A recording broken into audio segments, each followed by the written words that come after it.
Hello friends, welcome to life study point. आज हम बात करने वाले हैं एलएलबी फर्स्ट ईयर के जो पेपर होता है जैसे कॉन्ट्रैक्ट लॉ का, उसके बारे में कि आपके कौन से मोस्ट इंपोर्टेंट टॉपिक है। आपको आंसर शीट में, मान लो आप सीरीज पढ़ रहे हो, फिर पर आंसर शीट में अगर आप सीरीज का क्या कॉपी पेस्ट कर दोगे, नहीं, आपको कैसे आंसर शीट में एक एक क्वेश्चन का कैसे आपको आंसर फिल करना है, आज हम उसी के बारे में बात करेंगे। तो आप वीडियो के लास्ट तक बने रहे, वीडियो को लाइक और शेयर भी करें, चैनल को सब्सक्राइब भी करें, साथ ही बेल आइकन पर भी प्रेस करें, जिससे आगे भी और भी स्टूडेंट्स को भी आपको मतलब बेनिफिट्स मिलता रहे और भी वीडियोस का। और साथ ही में अगर आप वीडियो लाइक और शेयर भी कर रहे हो तो और भी स्टूडेंट्स को आपको क्या मिलेगी, हेल्प मिलेगी। साथ ही में जैसे आप बेल आइकन प्रेस करते हो तो जितनी भी लीगल अपडेट्स हैं, एलएलबी से रिलेटेड जितनी भी अपडेट्स है, आपकी यूनिवर्सिटी से रिलेटेड अपडेट्स हैं, वो सारी आपको प्रोवाइड होती रहती है। ठीक है, अगर अभी तक आपने हमारा टेलीग्राम ग्रुप ज्वाइन नहीं किया तो वो भी ज्वाइन कर लीजिए, वहां भी आपको सारी अपडेट्स दी जाती है, करंट अफेयर, मोस्टली जितने भी लीगल, जितने भी आपके पीडीएफ्स हैं और जितने भी आपके नोट्स हैं वहां सारे प्रोवाइड करवाए जाते हैं। तो देखिए अब आपको कैसे कॉन्ट्रैक्ट को मतलब फेस करना है एग्जाम में। देखो कॉन्ट्रैक्ट क्या होता है, जैसे ही आपने मान लो ग्रेजुएशन की और आप 3 ईयर एलएलबी कर रहे हो, ठीक है, साथ ही में मान लो चलो बीए एलएलबी भी कर रहे हो, 5 ईयर लॉ कर रहे हो या 3 ईयर लॉ कर रहे हो, और मान लो चलो बीए एलएलबी कर रहे हो, तो एक जगह आप क्या पढ़ रहे हो, पॉलिटिकल पढ़ रहे हो, इकोनॉमिक्स पढ़ रहे हो, कंप्यूटर पढ़ रहे हो, और एक साइड आप पढ़ रहे हो कॉन्ट्रैक्ट कि आपको कैसे कॉन्ट्रैक्ट करना है। वैसे तो आपका डेली रूटीन का काम है कॉन्ट्रैक्ट करने का, आज हम उसी को समझेंगे कि डेली रूटीन को आप आंसर शीट में कैसे फिल करोगे। तो देखिए हम पढ़ेंगे कॉन्ट्रैक्ट। ठीक है, आपके जो कॉन्ट्रैक्ट होते हैं ये 2 टाइप्स के होते हैं। देखो जो 2 टाइप्स होता है हम यही समझेंगे कैसे। जैसे आप मान लो आंसर शीट में आप कोई भी जो आपके क्वेश्चंस हैं इसमें से आपने मान लो कोई भी आपने क्वेश्चन लिया, मान लो आपने फ्री कंसेंट का लिया, ठीक है, तो कॉन्ट्रैक्ट का जैसे ही आप फर्स्ट पेज पे आंसर शीट पे लिखोगे ना, तो उस पर यहाँ पे आपको ऐसे लिखना है कि कॉन्ट्रैक्ट के लिए इंट्रोडक्शन क्या है, कब तो ये बना, ठीक है, इसका हिस्टोरिकल बैकग्राउंड डालना है इसके अंदर। साथ ही में कॉन्ट्रैक्ट 2 टाइप का होता है। 2 टाइप कौन सा होता है, जनरल प्रिंसिपल, जिसको हम अभी पढ़ रहे हैं, ये पूरा जनरल प्रिंसिपल है, 1 to 75 इसके सेक्शन चलते हैं। बाकी जो आपके यहाँ पे चलते हैं 234, ठीक है, ये आपका क्या है, स्पेसिफिक है, इसको अभी भूल जाओ, इसको हम नहीं पढ़ रहे अभी, हम सिर्फ इसको पढ़ रहे हैं जनरल प्रिंसिपल को। ठीक है, 1 to 75 है, इसको तृतीय विधि आयोग द्वारा बनाया गया था। ये सारी चीजें आपको लिखनी है कि 1872 में बना था, ये सारी चीजें आपको इसमें मेंशन करनी है। ठीक है, वो भी अगर आपको कॉन्ट्रैक्ट लॉ के अच्छे नोट्स चाहिए कि आपको आंसर शीट में कैसे फिल करने हैं, कैसे डायग्राम सेट करने हैं, तो नीचे कॉन्टेक्ट नंबर है, आप उस पर कर सकते हैं कॉन्टेक्ट मुझसे और आप फिर वो नोट्स आप ले सकते हैं। पर कोर्स है जो वो पेड रहेगा आपका, और वो ईयर के हिसाब से LLB first year, second year, final year, आपको दूसरी चीजें कोई भी उठाने की जरूरत नहीं है कि आप बुक्स उठाओ, कोई नोट्स उठाओगे अलग से, नहीं, आपको एज इट इज वहां पे वही उतार के आने हैं, क्योंकि हम ऐसे ही प्रोवाइड करवाएंगे आपको। बहुत मिनिमम चार्जेस है, क्योंकि अगर आप एक नॉर्मल से हम बात करें कि एक बुक भी लेने जाते हो तो वो भी 400-500 की आती है, पर हम ओनली मतलब बहुत कम में कि आपको जो एक पेपर है वो बहुत कम में प्रोवाइड हो रहा है, और वहां पे पूरा मतलब आपको पूरे साल पढ़ने की जरूरत नहीं। अगर आप उस नोट्स को पढ़ के वहां पे जाते हैं और एग्जाम में राइट करते हैं तो आपकी बेस्ट से बेस्ट परसेंटेज बनेगी। अब देखते हैं हम, जो लोग नोट्स नहीं लेंगे उनके लिए बता रही हूं मैं कि कैसे आपको करना है। देखो व्हाट इज कॉन्ट्रैक्ट, देखो जब भी कोई भी बुक्स हो उसके पहले आते हैं कोई भी बुक है, जैसे चलो मान लो हम कॉन्ट्रैक्ट पढ़ रहे हैं, हाँ इसकी जगह अगर हम मान लो हम पढ़ रहे होते हिंदू लॉ, तो हमें अगर कोई पूछता हिंदू क्या है, ठीक है, अब मोहम्मद लॉ पढ़ते तो मुसलमान क्या है, ठीक है, अगर हम पढ़े पीआईएल तो पीआईएल क्या है, संविधान क्या है, ऐसे ही यहाँ पे कॉन्ट्रैक्ट क्या है। ठीक है, तो कॉन्ट्रैक्ट के लिए आप जो ये सारे क्वेश्चंस करने से पहले आपके कॉन्ट्रैक्ट में सेक्शन है सेक्शन 2, सेक्शन 2 को पढ़े, अच्छे से पढ़े, जितनी भी उसमें डेफिनेशन क्लोज है वो सारी याद कर लें। ठीक है, सिर्फ सिंपल सा फंडा है कि आपको पूरा कॉन्ट्रैक्ट आप पेपर बहुत अच्छे से कर सकते हो। सेकंड आपकी जो ट्रिक है इसमें ये देखो, व्हाट इज कॉन्ट्रैक्ट, कॉन्ट्रैक्ट क्या है, ठीक है, उसके बारे में लिखना है आपको कि कॉन्ट्रैक्ट 2H में है, ठीक है, एनफोर्सेबल बाय लॉ है।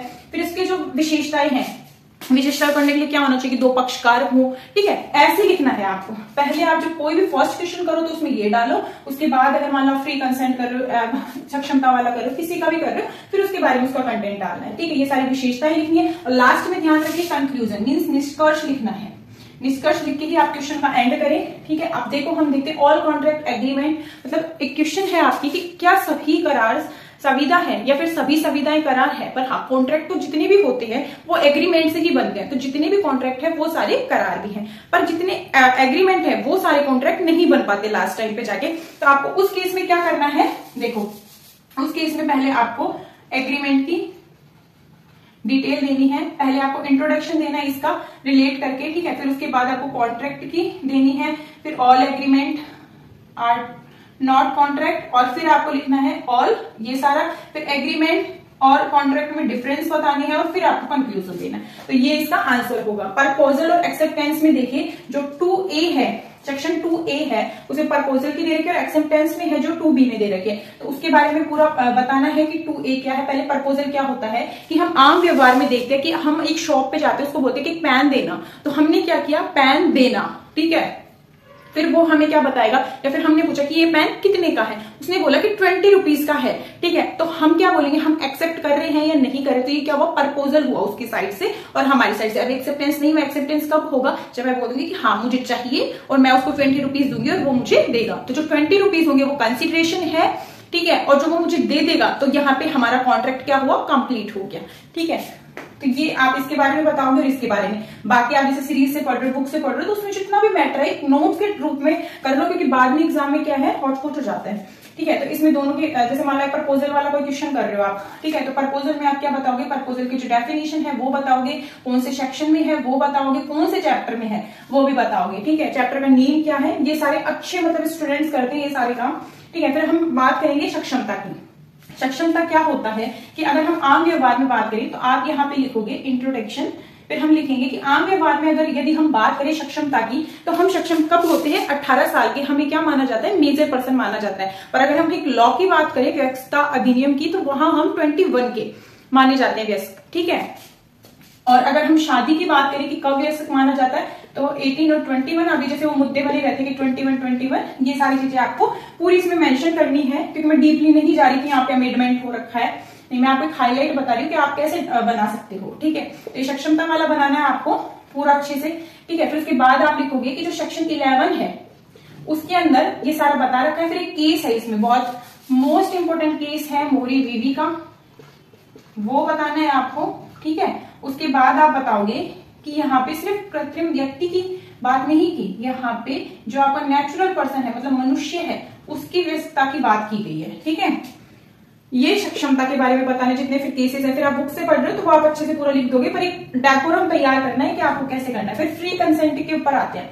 फ्री कंसेंट है, जैसे हम यहाँ बात कर रहे थे, फ्री कंसेंट का ले रहे हो आप, किसी का भी ले रहे हो, देखो जो फ्री कंसेंट है हम उसका जो इंट्रोडक्शन लिखेंगे फर्स्ट में 3-4 लाइन में लिखना है आपको। क्या लिखोगे, फ्री कंसेंट हर किसी में जरूरत होती है। यदि हम शादी कर रहे हैं तो भी किसी दबाव प्रेशर में आके नहीं होता, लड़का लड़की की सहमति जताई जाती है। तो ऐसे ही एक समझौता भी क्या होता है कि वहां भी फ्री कंसेंट जरूरी होती है, ठीक है। हिंदी मीडियम इंग्लिश मीडियम अपनी इंग्लिश बना ले, ठीक है। उसके बाद ये लिखने के बाद फिर लिखना कि कॉन्ट्रैक्ट लॉ 1872 जो आपका चैप्टर, उसके बाद आपको लिखना है उसका सेक्शन।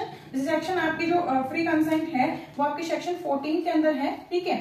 फ्री कंसेंट 14 के अंदर आती है आपकी।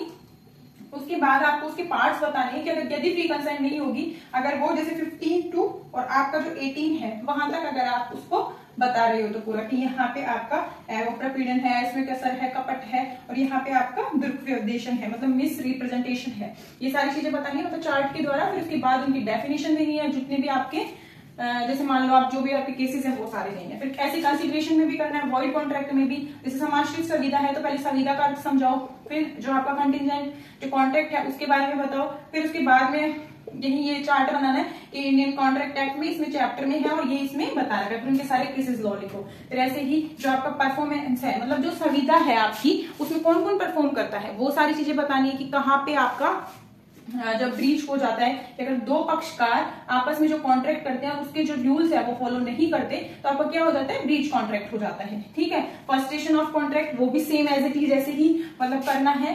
जैसे आप 1-2 क्वेश्चन खुद करके देखो, नहीं समझ में आता तो फिर मैं आपको और बता दूंगी। ऐसी quasi contract remedies, specific enforce और इंजेक्शन, ठीक है। क्वासी कॉन्ट्रैक्ट अर्ध संविदा, रेमेडीज मतलब उपचार है, स्पेसिफिक एनफोर्स मतलब आपको कब करार करने के लिए बाध्य किया जा सकता है, और इंजेक्शन मीन्स आदेश। तो ये सारी इंपॉर्टेंट भी हैं आपके। और ऐसे ही आपको कॉपी फिल करनी है कि आप जो आपके मान लो 5 क्वेश्चन है, यूनिट है आपके, या फिर आपके वैसे 10 क्वेश्चन आ रहे कैसे भी आप, तो आपको एवरेज बना लो कि 6 से 7 हमें हर में भरना है और पूरी कॉपी फिल करनी है 36 पेजेस की, ठीक है। तो ऐसे आपको हर क्वेश्चन के एंड में कंक्लूजन देना है। तो आगे भी ऐसे हम LLB सेकेंड ईयर का भी बताएंगे, फाइनल का भी बताएंगे। तो आप मुझे कमेंट में बताएं कि आपको और कौन कौन से सब्जेक्ट की ये सारी चीजें जाननी है।